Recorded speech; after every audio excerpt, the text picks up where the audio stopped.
not going to call the timeout. Halliburton has it with 3, driving with 2, pulling up, and hitting with 0.3 of a second to go. How many more times can this team do that? Final seconds, no fouls to give. Halliburton looking. Halliburton driving, pulls up, jump shot. It's good! It's good! With 0.3 of a second remaining. Timeout, OKC. Tyrese Halliburton does it again.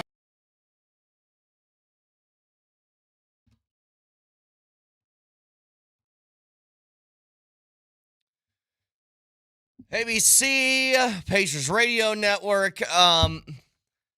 Guys,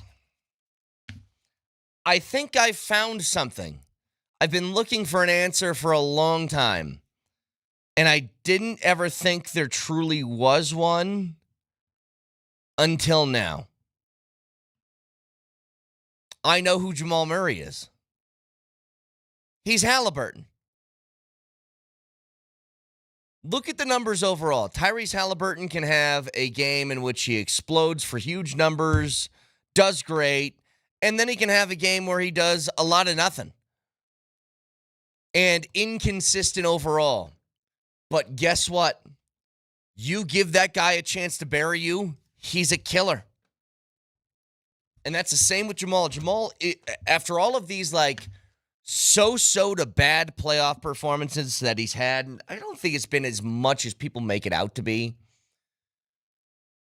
But last year he'd have a game, especially against the Lakers, he would be shooting 32% from the field or something, but when it came down to the shot you had to have, he would bury you.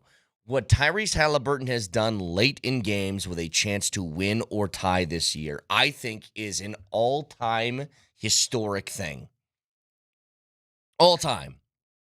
And a texter says Halliburton's a way better passer, though. I'm not talking about, their style of game necessarily, but point totals, consistency, and ability to kill you at the end of games. This guy doesn't miss. What was this? Nelly, do you remember off the top of your head the stat that I had with Halliburton? Was he 12 of 14 on game-tying or go-ahead shots in the last, 5 seconds? Is that what the stat was? Because I remember I brought this up on the show a while ago, and it was something like that for just this season. He's 12 of 14 in those scenarios. And to do that again in Game 1 of the Finals against the Oklahoma City Thunder, in a game, if you're watching, everybody had, the same conclusion. Everyone. It's only a 10-point lead, but God, it feels like 25. You know what I mean? It's just the way that Oklahoma City was winning. At halftime, not a single Pacer was in double digits. Shea is out there, putting up 38 points. And you're like, they just don't have the horses to keep up and compete. And yet, all Indiana does is hang around, and dare people to give them an opportunity with the final shot. Dare them. Because that guy, he's unconscious late in the game. Let me give you some stuff from Halliburton here. These are Halliburton playoff games this year, okay? 22, 19, 4, 11, 31. That's how many points he scored in the 5 games against Cleveland. 31, 14, 20, 32, 8, 21. That was his series against the Knicks. It gives me a lot of Jamal Murray vibes. And I think finally maybe we found somebody who's at least similar to him. Similar. Because here's the thing. If you're Indiana, do I think that Tyrese Halliburton is if I had a top 10 draft pick, am I using any of those top 10 picks on Tyrese Halliburton? I'm not. And I'll just go top of my head right now, who would I take in front of him? I would take And let's just make this scenario for a season. Okay, not long-term before a season. Jokic. I take Ant. I take Shea. I take Luka. I take Steph. I would take Wembanyama. I'd take Giannis. Again, top of my head. Help me out if I'm missing people. Give me Jokic 4 times and then 1 LeBron James. Next question. Yeah, I think I take... I don't know if I take LeBron. LeBron's close. 1 Curry? Well, Curry, yeah. LeBron had a weird stat this year where the team was actually better when he was off the floor than on the floor, or at least it was like that for a good portion of the season. You like getting nailed by the king? But last night, I think we got the answer to a question that we've all been wondering for a while. Does God like basketball? The answer is yes, he does, and his favorite team is the Indiana Pacers. I don't know how they keep doing this. And also, maybe I just had Nuggets tunnel vision and I wasn't paying attention to the Eastern Conference. But were the Pacers supposed to do this? I don't remember them being legit finals contenders. Well, during all the preseason polls, were people talking about them? Here's the thing. Tyrese Halliburton played as many minutes as you and I did during the Olympics this summer. Here's the thing.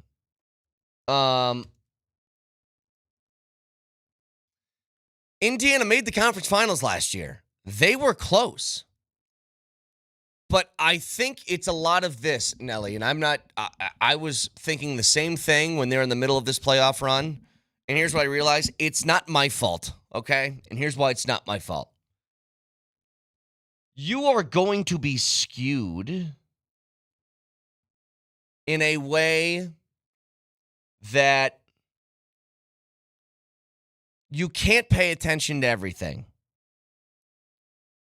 And I mentioned this early in the year, not about Indiana, but about Cleveland. And I go, Cleveland has 2 separate 15-game win streaks this year. And I have not seen national media talk about them at all. And I think it's just a bias towards teams that they find more interesting. You know, not to go full Chris Mannix on this, but when Chris Mannix says compelling storylines, they don't find the Indiana Pacers compelling. Chris Mannix, who we'll never have on here ever again. So, in turn, you don't hear a lot about them. You know, there's one big separation between the Nuggets and the Pacers. It's the Nuggets had a multi-time MVP by the time they got to the finals. The Pacers are just kind of hodgepodge of guys who are pretty good with Halliburton, who is really good. Like, if you were to tear it out, is any of their players on the elite spectrum? Probably not. Like, I don't think Halliburton's there, but he's really good. And Miles Turner is really good. And Pascal Siakam is really good. And Aaron Naismith is good. And Nembhard's good. And Obi Toppin's good. And McConnell's good. And Matherin's good. Like, they just got a whole bunch of... They aren't Dolly Parton, okay? They're Margot Robbie or something. Everything's proportional and great. The Pacers are real and they're spectacular. Yes, exactly. And actually, I'm going to turn in my press pass here because honestly, I don't think I could have told you that the Pacers made it to the Eastern Conference Finals. I completely forgot about that because it was just all Boston this, Boston that, Boston this, Boston that. I mean, that's the thing. You're kind of victim to what is going to be put in front of you. To a certain extent, you go to a restaurant and you consider yourself a foodie, but you only get what the chef brings to you and there's no menu. You might not know that he's got this great dish you've never tried before. But again, the Pacers are... I mean, there was an exchange here. I'll send this to you. an exchange with Scott Van Pelt. That's exactly what I'm kind of talking about here after the game. So he's sitting down with Halliburton after he nails the shot. And it's sort of a look and a glimpse into national media, way they view Indiana. And look, Indiana for a portion of this season wasn't good. They weren't. And so, Nelly, if you could pull this up, let's do this real quick before the break, because I think this will kind of crystallize it. And Scott Van Pelt I think he's one of the best in the business. And he's not one of these guys that is like afraid to say I was wrong about something. And he admits it to Halliburton's face in the postgame on ESPN. So let's hear it. Making plays. The other night on the show, I put my hand up and I said, look, I was late to the party on it. Yeah, you're a real one for that. Well, I heard that. You're a real one for that. Well, a lot of your counterparts won't admit that now. Well, so okay, now I'm going to give myself a little wiggle room here and say you guys are under 500 at Christmas. Am I right? Yeah, we were rough. Okay, we were rough. So were you bad at the start? We were. We were. So all I said is I was a little late to the party, I put my hand up. We were late to the party too. Okay, well then I'm going to be. I'll be a real one right now. Every single note I had on this card getting ready for this show was about Oklahoma City winning this game, and I'm sitting here with you. It's an amazing show that you all are putting on, and the belief is amazing to watch as well. I appreciate you taking the time. Thanks so much. Yes, sir, baby. I think that's a cool little interaction after the game. Hey, I was late to the party on you. I apologize. But you guys also weren't that good, at least at the beginning of the year. And then Halliburton goes, yeah, we were late to the party too. But there's no denying it now. The fact that they went in there and they ripped that away. There was not a single ounce of anything inside an OKC fan that thought they were losing that game. Pretty much until they lost it. I mean, we had a texter earlier say something like, hey, Brett, it seems like the OKC announcer is calling a preseason game. Like, I think that they thought that this was going to be easy. I thought it was going to be easy for OKC. Look, I don't know if they go on to win this series, but here's what I said. I said this series is going 5, and it's going to OKC. They have 4 games left for that to happen. But I think if nothing else, what the Pacers have continually been doing is showing everyone that they're a real, legitimate threat to pretty much everybody. And if you let them keep it close late in the game, they're better than you at that. So, can talk more about this in a little bit. 303-504-0925, broadcasting from the Backus and Shanker Studios. Serious lawyers for the seriously injured. Back after this.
Texture says, Brett, you're horrible with predictions. The Broncos won't win more than 5 or 6 games last season. OKC was going to smoke the Nuggets. OKC was going to smoke the Pacers.